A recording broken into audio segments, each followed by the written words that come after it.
Welcome back to Her Secret Success, where we're guiding women in leadership to be unstoppable. In our last episode, we explored the hidden patterns that quietly shape how we show up at work, the beliefs, the habits, and the inner responses that keep even the strongest women feeling stuck, overwhelmed, or second-guessing themselves. Awareness, as we talked about, is the first step towards freedom. But what does that awareness really look like in real life? Today's conversation brings those insights to life through lived experience. I'm joined by Veronica, a woman whose leadership journey has been shaped by navigating challenging and unhealthy work environments and by the courage to recognize the patterns that have been holding her back and then choose a different path. What I love about Veronica's story is that it's honest and human. She doesn't talk about transformation as something that happens overnight, but as a series of small, brave moments of awareness, choice, and self-leadership. In this episode, we'll explore how recognizing your patterns can be uncomfortable and how it can also be the most empowering thing you ever do. So whether you're just beginning to notice the patterns in your own leadership or you're already in the process of changing them, I know this conversation will meet you exactly where you are today, right now. Hello, Veronica. It's great to have you here today. I'm so excited. Yes, so am I. It feels like it's been a little while in the making, but I'm really pleased to be with you here today, Annette. So, Veronica, we're just going to jump right in. Hmm. So tell me a little bit about your early days in your career. What did leadership and success look like for you back then? Well, my early days in my career were actually in the education sector. So I Mhm. started my career as a teacher, and it was something that I was always passionate about doing. And I remember at the time even making that decision that I knew that I wanted to do something in my work that would really align with my values and that had meaning and Mm. purpose. So it was never just going to be a job for Yeah. me. And I think that, that was something I held all through my teenage years and even as I was Mm. studying, was that I really wanted to do something that was going to be a passion of mine. And at the time, education was something I was very passionate about. And I think that I took that into the work. Well, I know that I took that into my first workplace, or even as a teacher when you're doing the practical component of Mm. your studies. I remember taking that into those situations and often being challenged Mm. because I was given the opportunity to work in a kind of a diverse range of school settings as well. And so I think right from the get-go, my not only my values were being challenged, but that I guess that young, naive perception of what Yeah. my work life was going to look like Mm. was being challenged right from the start, which I think in terms of leadership was something that even looking back now, the fact that I was even aware of that or had Mm. insight around that was Mhm. probably where I started my leadership journey. Mm. Because I've always believed that that's an important part of leadership is that Mhm. self-reflection, questioning, always being challenged. Yeah, and I love how you were able to start where you were sort of in your early days, even starting to have a little bit of awareness of the culture around you and those and your work environments around you. Yes, absolutely. Yeah.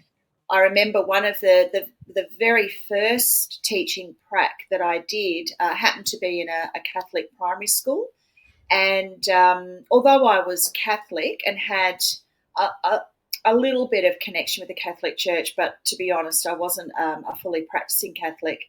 That was a big challenge, and Mm. there were clearly some values that were held, Mm. within that space that were quite different to other spaces that I'd been in, and yeah, that was a challenge. Mm.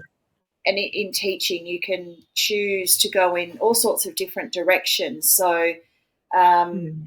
yeah, being confronted with that, and I had literally only, I think I was 17 and a half years of age, Mm. Mm. had never had any experience of the Catholic education system. Yeah. So I remember being quite confronted and Yeah.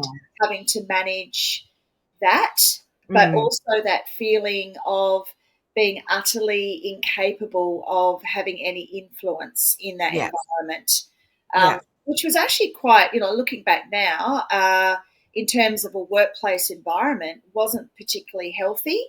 Uh, Yeah.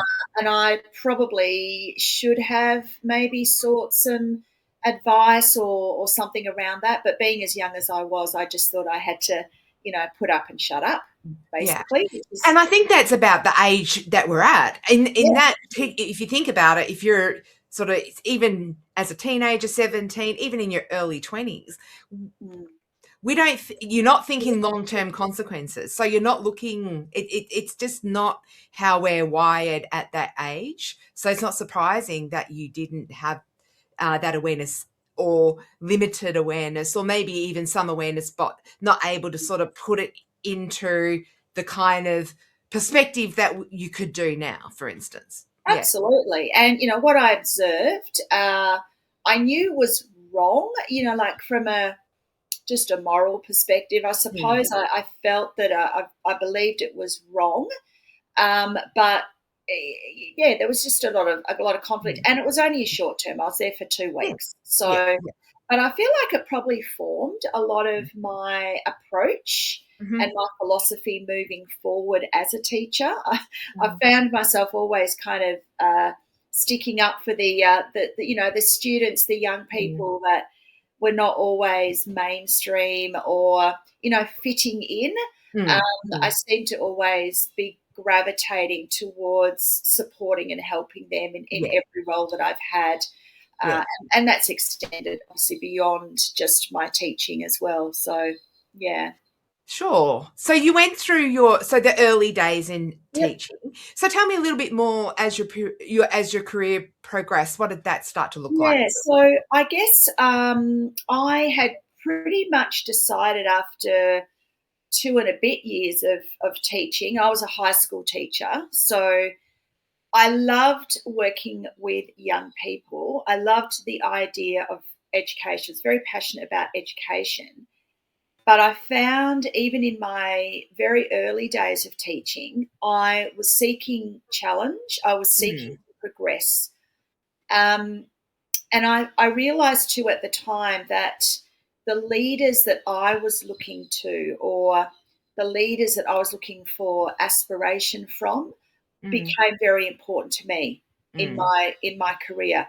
I was seeking out leaders who I believed were, you know, good and skilled, Mm. but also understood what my needs were and were prepared to accommodate that or provide me with that challenge. So that was very interesting, and I was lucky enough to have a couple of leaders in those very early days that I did kind of look up to and became, I guess, professional mentors. And once Mhm. again, took away some of those attributes and those characteristics through my entire career. So I Yeah. think the leaders that you are exposed to or that you have contact with in your early days in your career are so Mm. critical to how your career Mm. progresses forward. Yeah. Ultimately, what ended up happening was I got married and I decided to have children. And I spent a long part of my career um, working in voluntary or in the community as a volunteer rather Mm. than in paid teaching. But what I realised was that during that time, I was still developing my leadership Of skills. I was course. still Yeah. Yeah. developing my career. Mm. And back in those days, it wasn't so clear or obvious, but I ended up becoming a career practitioner. Mm. And I'm realizing that the work that we do as a volunteer is still work Mm. and is absolutely critical to be able Yeah. to automate. Absolutely. Yeah. Yeah. Yeah. So Yeah. even though I wasn't doing paid work, I was busy raising my 6 sons. I had six children within 10 years.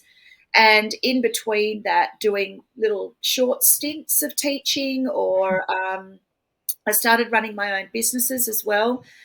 because I think that entrepreneurial part of me really started to shine during that time. And I think that was because I was, like I said, my values were very clearly around being a mum, being a stay-at-home mum. That was very important to me.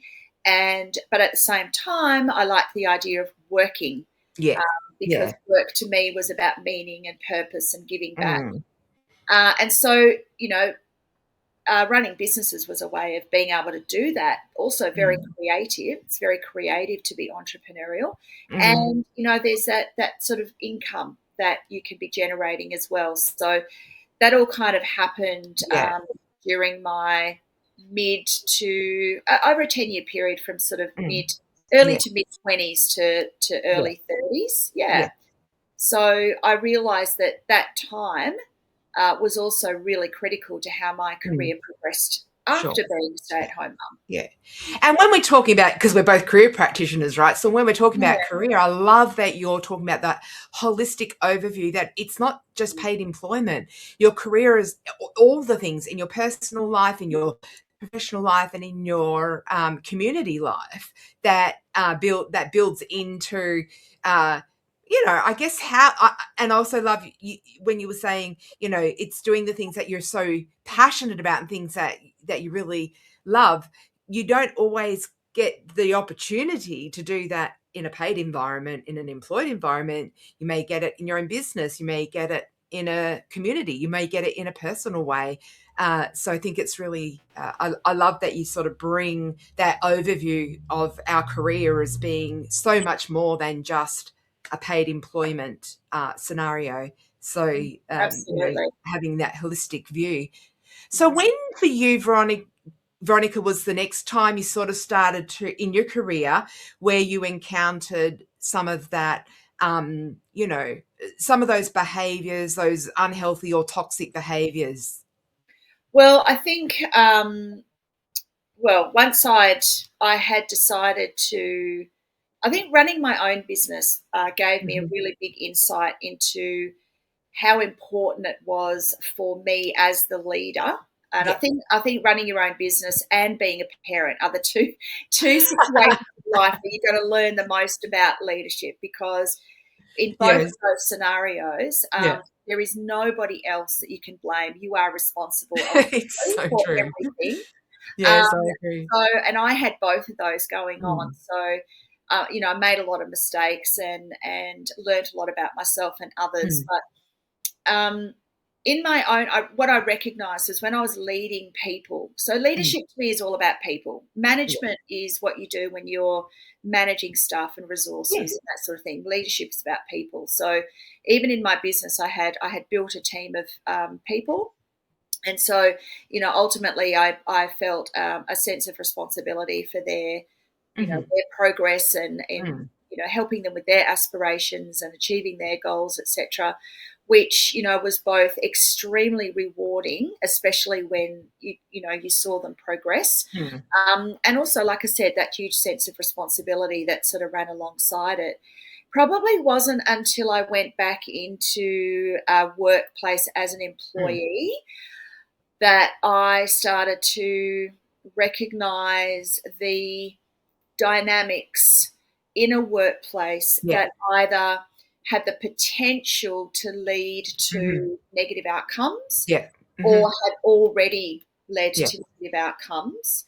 And then once again, I started seeking out leadership where I believed that leader had the capabilities of a great leader. But yes, I went back into the education system after being out of it for a while and running my own businesses and teams with a completely different perspective. And I think that once again, my values around that started to be challenged in an even bigger way, because now I was more mature, I had more experience, I was understanding myself a lot more. Understood what my strengths and weaknesses were, and then I found I started to become more selective about who I would work for and where I would work, and started also to realise, which I think is such an important part of leadership, is understanding when values are not in alignment and Yeah. actually having the courage to say, this is not where I'm supposed to be, Yeah. you Yeah. know, and acting on that because, and you've probably found the same as I have, we've worked in workplaces where there are a lot of very unhappy, miserable people who feel completely helpless Yes. and that they don't have control over the situation. And, you know, I like to be able to help people understand actually you do. It's scary. It's very scary sometimes to lose or leave the stability of a paid employment role and step into a new role or even into entrepreneurship itself. But at the end of the day, it's often a more healthy choice to Yeah. make. Yeah, absolutely. And I would Yeah. agree with that. When I'm working with clients and the women that I've been speaking with, one of the things that they'll often say as part of that journey has been the impact on your mental health and well-being is so huge. You might not necessarily recognize it straight away, but once you start to become aware of that, it is the best thing, because most of the time those environments, culture is created by leadership, right? So if the leaders don't want to change or don't see any reason or don't have the awareness or have the awareness but still don't have any intentions to make any change, because it's actually about them, not about others, because Yes. it's got to be about them first. That culture is not changing anytime soon, and so it's coming to that point where you start to say, should I stay, should I go? And if I'm staying, how do I now navigate all of that toxicity and all of that unhealthiness? Because someone else's mess, you can't control the external, you can only control the internal. So if you're That's going to right. stay, then you better you need to have strategies of how am I going to do that. Yes. Yes. And if you're going to leave, then what's my exit strategy exit stage left or right, whichever way you go. And I think coming to that critical juncture in our experiences where we're asking that question, that's the audience that I speak to and I work with, because they're in that space where they're saying exactly that. Should I stay? Should I go? And then what does that look like? That's So, right. what are your thoughts about that?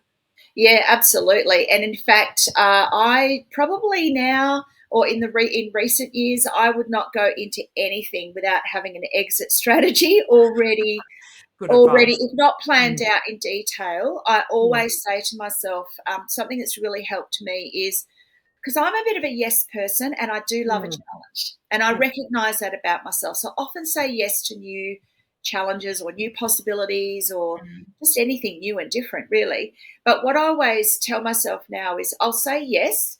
Look, it may not seem perfect. Like I mm, may have some questions about the leadership or I may have some questions about things that I don't know about just yet. mm, But if it doesn't work out, these are my mm. options. Yeah, So I'm yeah. always going into something knowing that Mm, I have options that I have control over. mm. And I Yeah, don't have to feel helpless in yeah. any workplace or situation Mm. anymore. And I think Yeah, that I is love really that. a really good Mhm. strategy. Yeah, yeah. And that option could just be something like I can resign.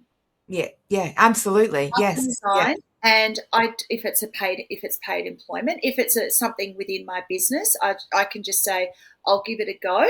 If it Mhm. doesn't work, I'll do something different, Mm. and that's okay as well. In Yeah. fact, failing forward Mm. is something I have done all throughout my life. Although I didn't recognize it at the time as failing Yeah. forward, Mm. when I look back in retrospect, there was lots of failing forward moments. Mm. And, you know, the thing I love about that is it means that you're always evolving um, Mm. as a human being, but also, you know, as an employee, as an employer, as a leader. It's, Mm. it's a never ending Mm. sort of situation. Like Mm. I've never been to a point where I've gone, oh, that's it, I've got there. Yeah, Now yeah. I kind of sit No. back and I don't need to Mm. learn anymore and I don't Mhm. need to, you know, challenge myself Mm. anymore. It is constant. So Yeah.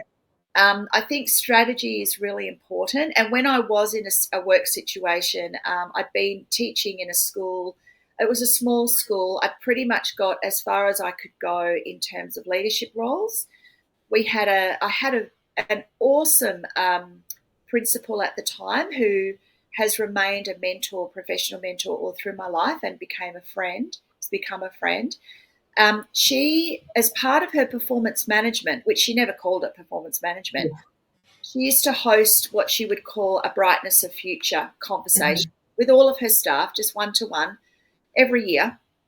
And I would use that as an opportunity, and she would definitely facilitate it as such, where it was more about not about my performance, but more about how are you feeling about your role, what would you like to do, what does the future look like. And she was one of those awesome leaders that never said, oh no, that doesn't sound like something you should do. It was always like, oh, and if it couldn't be accommodated at the school by her, she had no hesitation in helping to create a pathway. I remember her saying to me one day, maybe you could apply for jobs in other schools, other promotional positions. And at the time I didn't want to. I was very happy where I was. All my kids were there. I was there. It was convenient, and it wasn't bad. Like I wasn't looking for teaching roles elsewhere. But the next year we were talking about other skills that I developed, and she was the one that actually planted the seed. And this is going back 20 years ago now. She was the one that planted the seed about HR. She said, I think you'd be really great at HR. Once again, at the time, wasn't something that I had really was very seriously contemplating.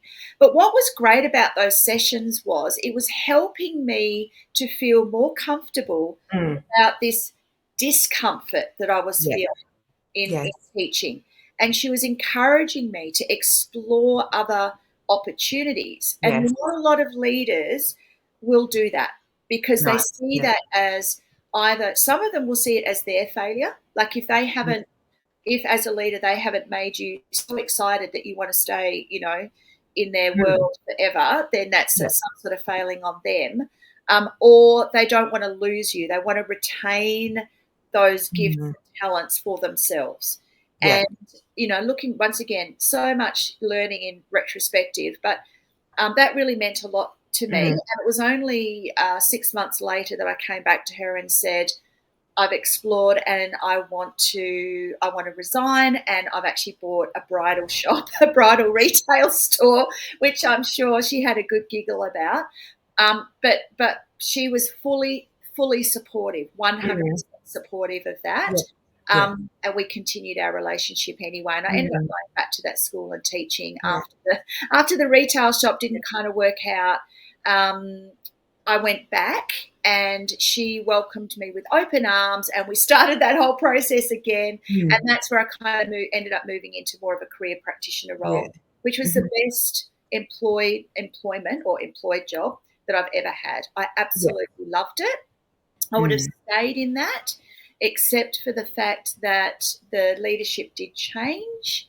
My wonderful leader moved on, and the person who replaced her was just so inexperienced, and that was where I had a massive challenge and watched that beautiful culture in that place just disintegrate within 12 months. It was all gone. Wow. But isn't it it's crazy that it takes so long to get good culture.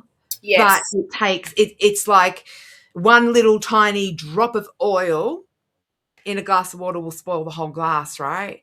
And it can be so fast. And I think that's the power of leadership, because I love when you were saying, leadership, management's management of process and business, but leadership is people, and it's all about people. And when you have someone that comes in without that, and we all know people are doing the best they can with what they know, right?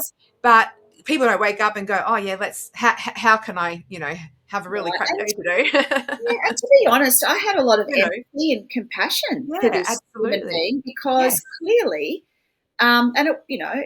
he was chosen. He went through a process and was chosen to be in that role, and was not, not up for it. Like he just wasn't able to do it. And so it was a really awful experience for that person as well. But the damage was done. And I once again was faced with that, the options. What do I do here? I did my best to stay, and my approach tends to be, and I have to be very careful of this because it's not always a positive thing, but what can I do to fix it? I want to fix the problem because I do have the skills, I do have the competencies, whatever it is that it takes to fix the problem. That's, I think, a natural leadership quality, is to be providing solutions or to be creating solutions, right? But there's some situations where, one, it's not my role to do that. It's not my responsibility. It's not my role.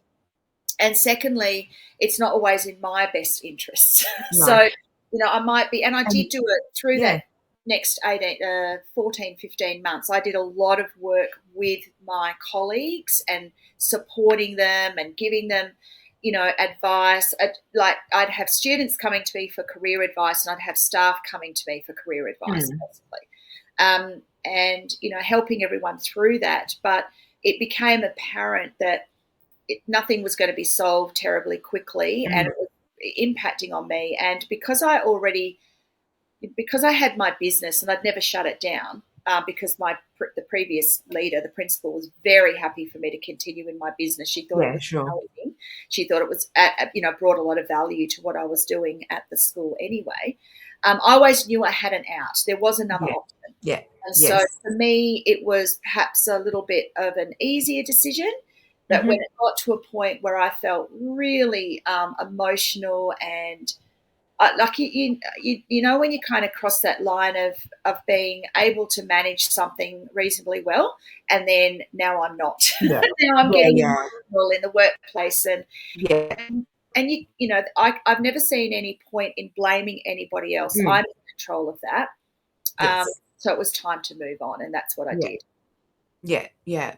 So in that point, and again, you've highlighted the emotional exhaustion that can come in that space. Can we elaborate just a little bit more, explore a little bit about the impact that environment had on you?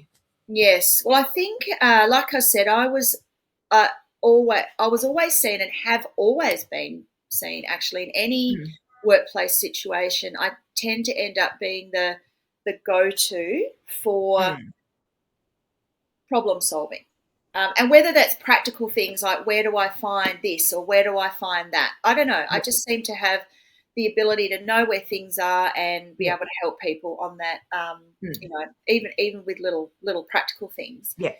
And then with the bigger things, ever since I was a teenager, I was the one that, the friends came to for, advice on boyfriends or advice on parents or whatever. Just that some people in the world move through the world just having that kind of wisdom and maturity of just getting things. Anyway, so I think for me, the situation that I became I think the word burnout, although I didn't use it at the time, is actually a really good way to explain what had happened.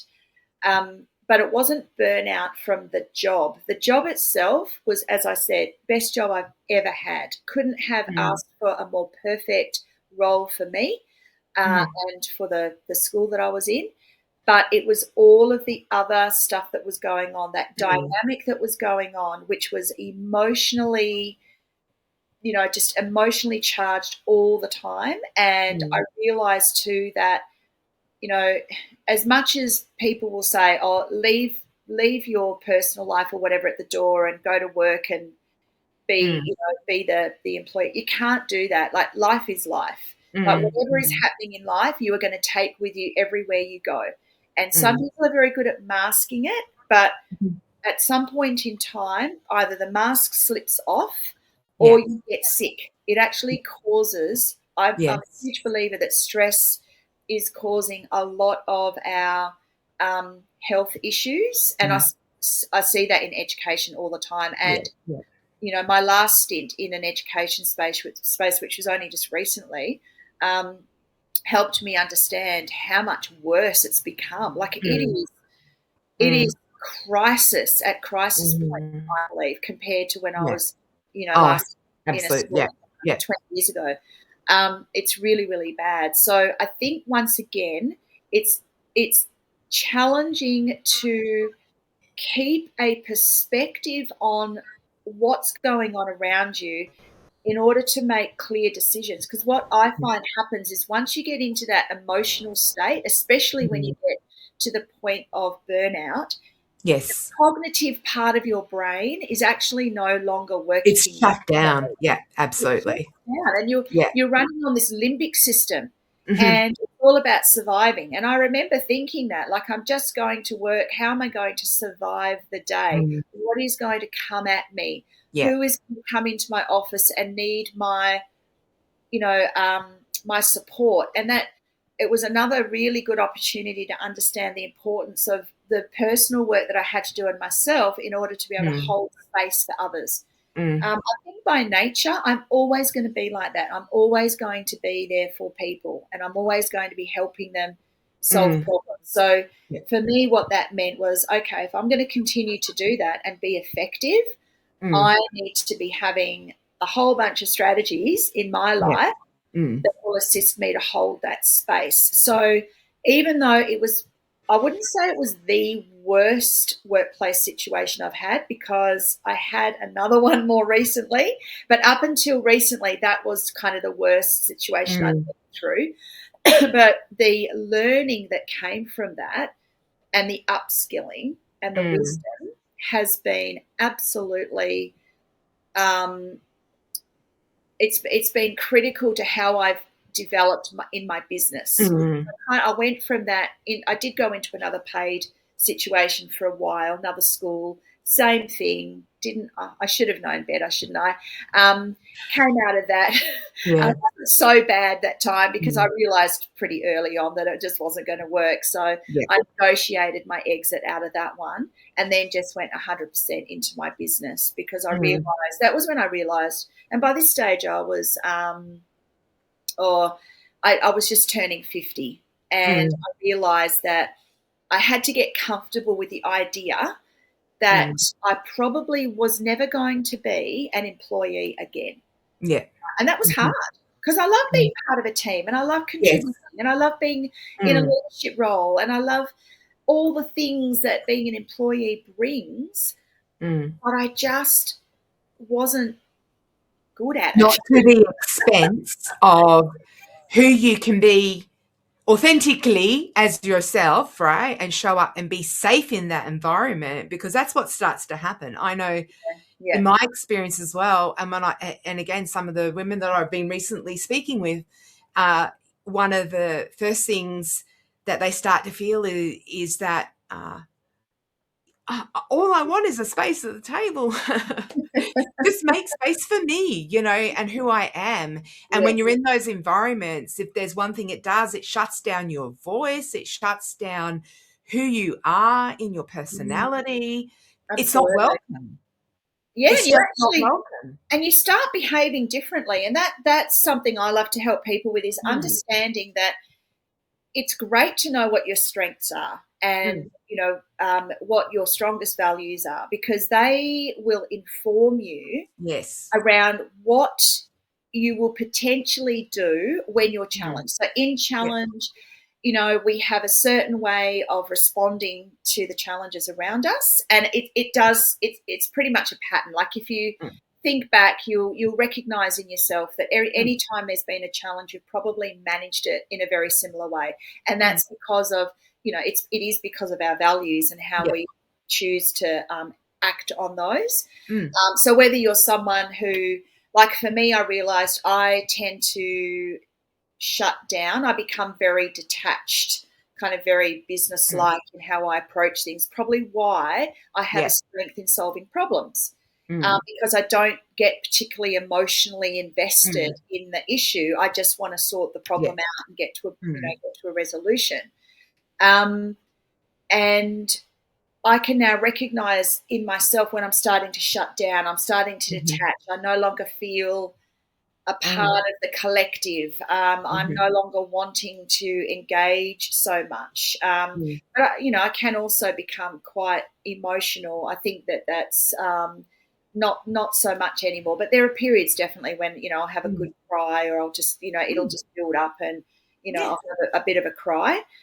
So that emotion does come out as well. But I think one of the traits of a really good leader is, once again, it's that awareness and insight. It's not to say you shouldn't be doing it, or you can't do it, or that's the wrong way of doing it. It's, this is who I am. This is how I respond and react to the environment around me.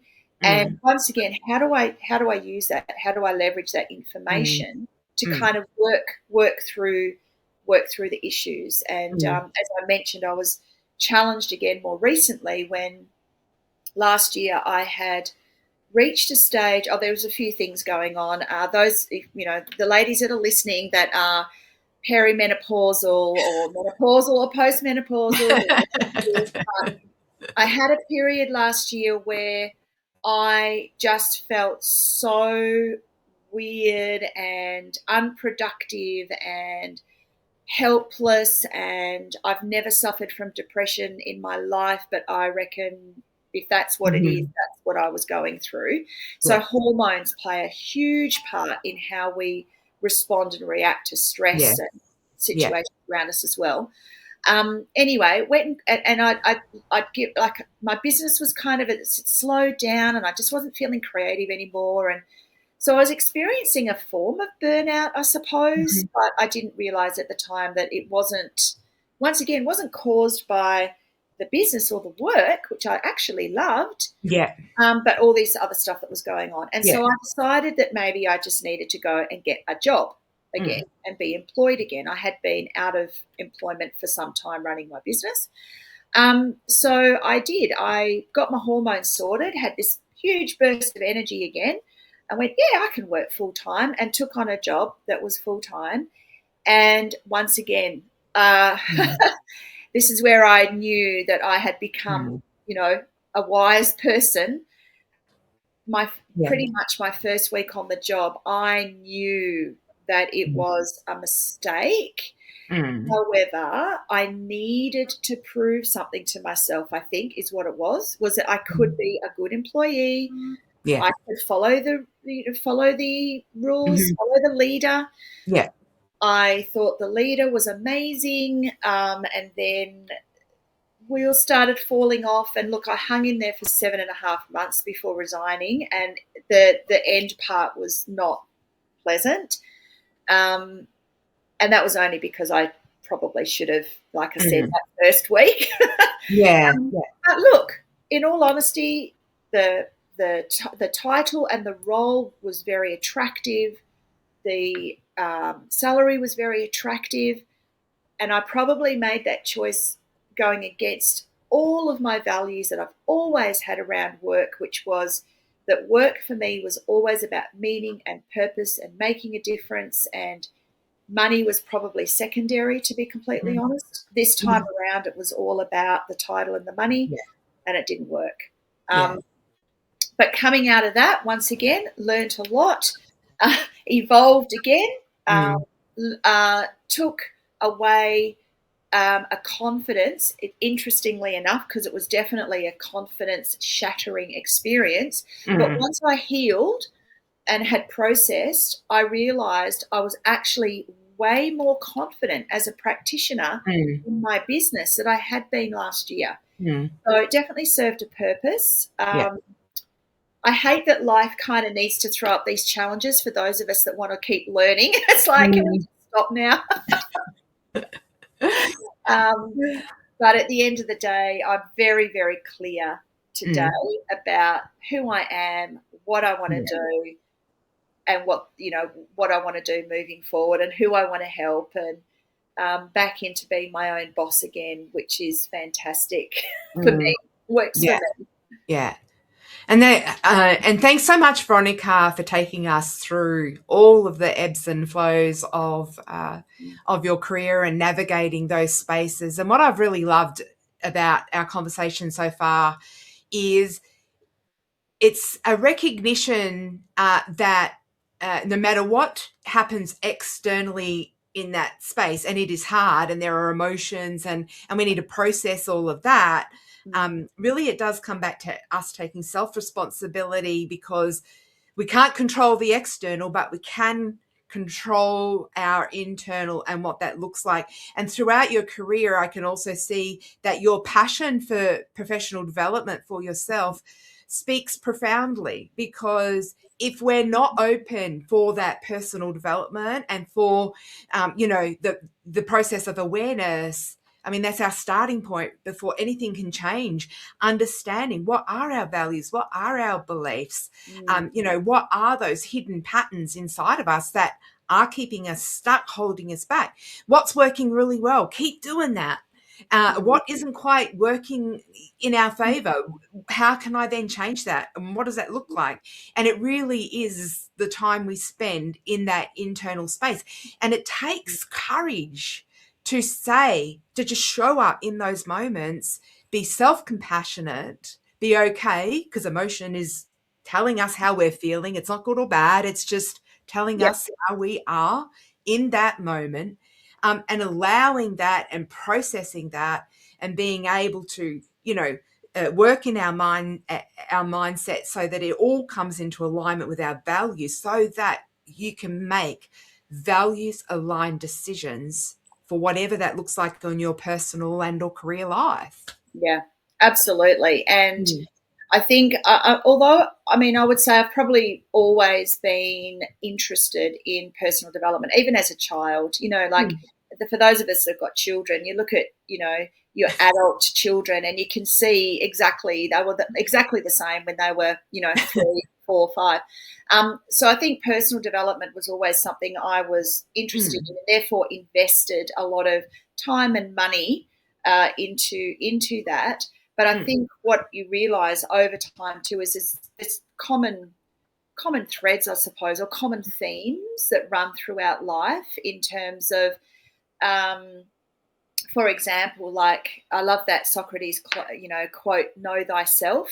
And even though it might seem a bit, I don't know, I was going to say selfish or self-centered to be so focused on self, but what I always explain to my clients is the focus on self has a bigger purpose, and that is to help you understand others. So in understanding yourself, you learn how to understand others. You develop an empathy for the unique differences that we all carry with us and demonstrate, so that when you are in a challenging situation, you're less inclined to blame other people for what they're doing and saying, and because you don't have any control over that. But what you do become is more curious about why they're behaving, why they're saying those things, why they're doing it that way. And when you start to ask the why question, which for me is it's the question of life, like it's the big question. But when you use it in your everyday life and you just ask why, it brings you closer to that understanding of not just the people that you're working with directly, but the whole of humanity. And so for those of us that have I remember one day writing down, like, my vision, my purpose for life was to bring peace to the world. I've kind of modified that somewhat, because I actually don't believe that a world of peace where everyone's in harmony is actually in our best interests. I've come to realise that the contrast, the challenge, all the nitty-gritty bits are actually what makes us uniquely human. So that's changed a little bit. But, if you are trying to bring some kind of harmony or peace, especially into a workplace, you've got to start there. And it starts with leadership. It is all about the leader. And I've become very good at, I feel, very skilled at identifying in terms of culture. So a lot of the work that I do is around helping organisations understand their culture in observing the leadership. That's my go-to. I want to meet with that leader or leaders or leadership team. I want to get to understand them first, because without having the ability to work with that leadership team and help them understand where maybe the gaps are or when maybe skills need to be developed, the rest of the team are not going to benefit No, anything that's right. Yeah, really absolutely. around culture. Yeah. And if you're an organisation that's allowed culture to develop bottom up, then the majority of the time, I won't say 100% because anything's possible, but in my experience, 99% of the time, that's where that toxic culture has developed. Yeah, absolutely. I would and definitely agree. Yes. Yeah. Yes. Culture will create itself. yes, Regardless. Yeah. if you haven't made a In conscious the absence of good leadership, bad culture, poor culture, toxic absolutely. culture. Oh, this has been an amazing conversation. Thank you so much, Veronica. I'd like to kind of wrap up our conversation with one question. When you think about your journey now, what's the one truth that guides how you lead and live today? Oh, I would probably want to list many. The one truth, and look, I'm going to turn 60 next year, so it's a big year for me, and it will be a big year of reflection. I think my one truth, if I could go back and talk to, coach, mentor my 10-year-old self, 12-year-old self, even my teenager self, which, to be honest, my teenager self wouldn't listen to me anyway. I would Teenage say, rebel? definitely. I wanted to be very independent. And what I would say is you need to just be yourself. Be true to who you are. Because all through my life, I felt like there were times when other people had a big influence on what I should do or how I should do something. And I was one of those people who needed to please my parents. I needed to please my boss. I needed to please my husband. And then that kind of disappeared after a while. I think I always say when you get to around about 50 is it's the who gives an F era. Like, because you kind of realize, I think, when you get to that stage, is like it was never helpful, and actually suppressing who you really are and doing things to please other people is just bad for everyone. It's not good for yourself, but it's not good for other people either because they never get to see you in your truth, in your authenticity. And who cares if people don't like it? There's millions of people on the planet. If a few people don't like me or don't like what I do, usually it's because there's something going on for them anyway. They don't have the empathy, the compassion, the ability to understand others like they understand themselves, whatever. I really don't. That's okay. It's actually okay. I don't mind that anymore. So I would say my one truth would be to be true to yourself, to be who you are. And I completely concur. I absolutely do. Thank you so much, Veronica. This has been an amazing conversation. It's been awesome to connect with you. Like we said, it's been a long time coming, and I am looking forward to many more opportunities. And what I really love about your story, Veronica, is for my audience, it's that bridge where they can move from surviving into leading with purpose, where once they become aware of their patterns, that's in that space they can start to reclaim the power to change those patterns. And that's where true self-leadership really begins. And I really thank you because that message for me is loud and clear through our conversation. Yeah. No, thank you for the opportunity. It's not often that you do or that I get the opportunity to speak to, into a space that is for me my purpose or my life's purpose is around those themes and those topics. And look, in the day-to-day, people are more often asking you about the detail and, what do you do, that sort of thing. So to have the opportunity to think a bit bigger and, go into that bigger space has been really good for me too. So thank you, Annette. I You're really welcome. appreciate And it. if anyone wants to connect with Veronica, what's the best way to connect with you? So they can connect with me. I'm on social media, like most people: Facebook, LinkedIn, Instagram, and yeah, that's all. I have a website. My website is peelpeoplesolutions.com, and you can connect with me through there, email, phone, whatever, and through the multitude of networking spaces that I'm in as well, because I love to network and I love to meet people. That's my number one marketing strategy, is one-to-one connection or one-to-many connection in real life, in Yay. person. Yes. Thank you so much again, Veronica. Not a problem at all. Thank you for the opportunity, and I hope everyone that's listening today has been able to take something positive away from our chat. Yeah, absolutely. Thank you. Thank you. That was an incredible experience Veronica shared today. So much honesty, courage, and self-reflection.